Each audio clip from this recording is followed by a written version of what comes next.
I just completed transferring my MET data from the data import table into the data verification table, and now I'm getting ready to do the initial review on my meteorological data and transfer it into its permanent home in the archive table.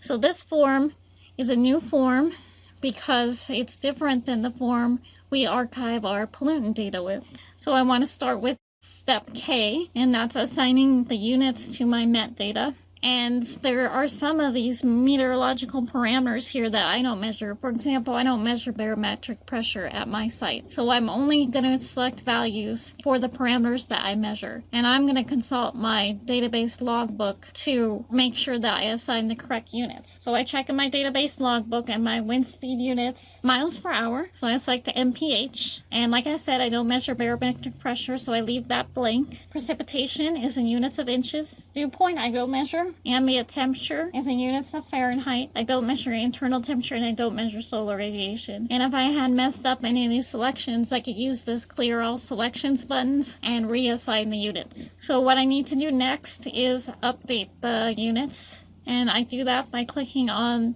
this button here, update selected MET units. So I click on that button and I get the message box about running an update query. So I click yes on that message box since I do want to update the units. And it says I'm going to update 336 rows, and I check in my database logbook and make sure that those number of records match what is in my file as recorded in my database logbook. Then I click yes, and those units have been added to the data verification table. Now I am ready to do the initial data review, and that is step L on this form, and it's represented by this section in the middle here, and it's divided in two sub-steps. And remember that you flag your data, that you do not exclude the data from AQS files that you can generate with the toolbox. You do not exclude it from toolbox reports and charts or from any future calculations you perform with the toolbox. In other words, flagging data does not invalidate data. You only use flags to mark the data for further analysis during the final data validation process in the toolbox. And remember that I use the terms qualify and flags interchangeably. So when I say qualify, it means the same thing as flag. So we are going to start with substep L1, and that flags data based on a range. The toolbox has default acceptable ranges for each meteorological parameter,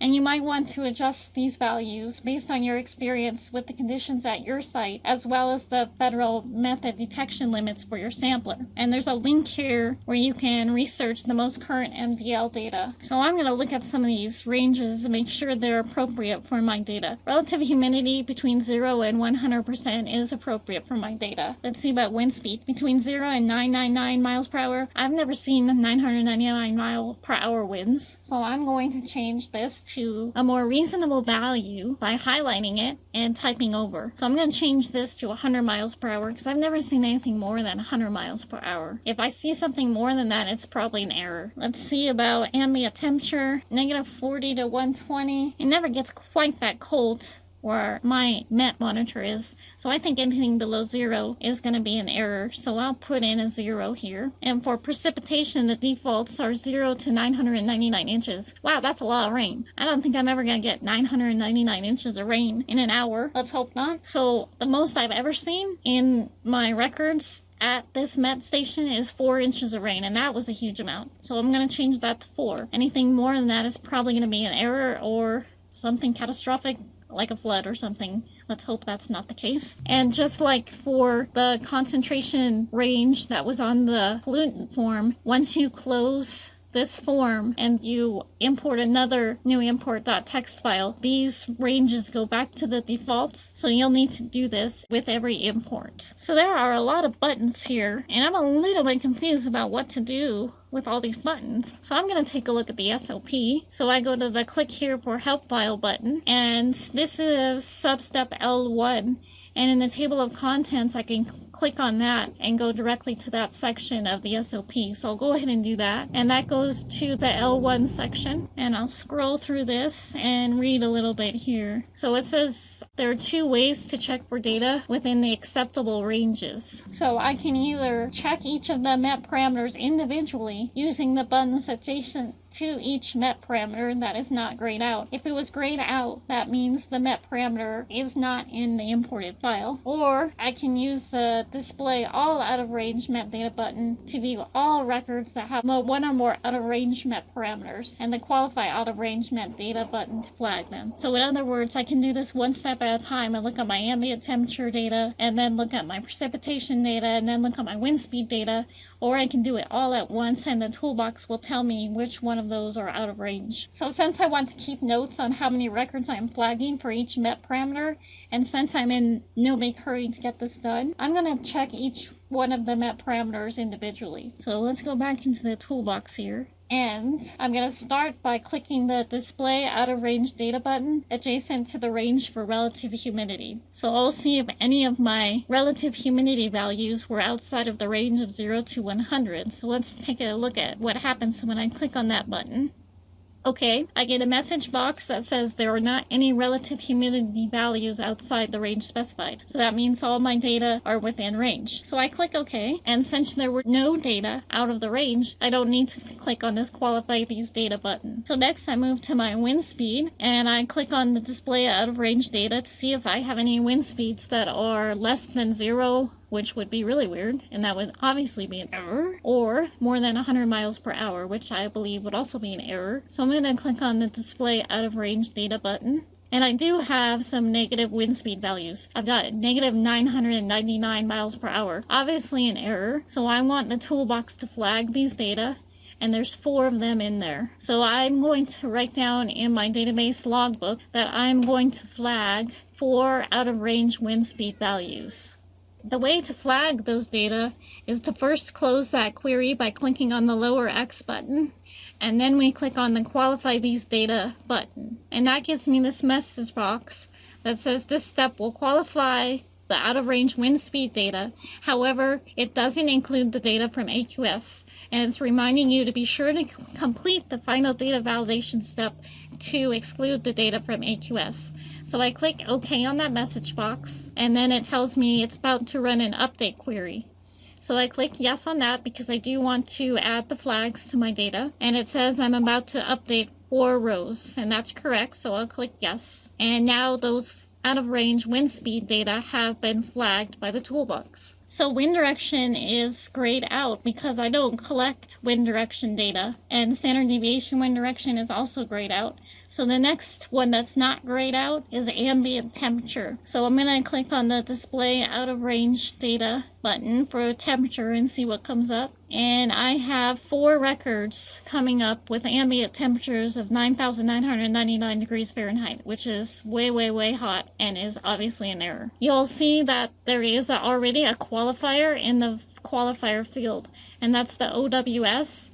And that is actually the qualifier for the out-of-range wind speed. For MET data, each parameter, so ambient temperature is a parameter, wind speed is a parameter, etc., has its own flag. So even though there's already a qualifier in this field, I need to add another one for the ambient temperature data. So to add these flags for your ambient temperature data, what you first want to do is close the query by clicking on the lower X, and then you click on the qualify these data button for the ambient temperature. So I'll do that, and it says the same thing. It says I'm not invalidating the data, I'm just flagging the data. So remember to complete the final validation step if you want to exclude the data from AQS. So I click OK, and it tells me it's about to run an update query. Yes, that's what I wanted to do, so I click on the yes button, and it says it's going to update 4 rows. And I record in my database logbook that I am flagging 4 records of ambient temperature data due to out of range ambient temperatures.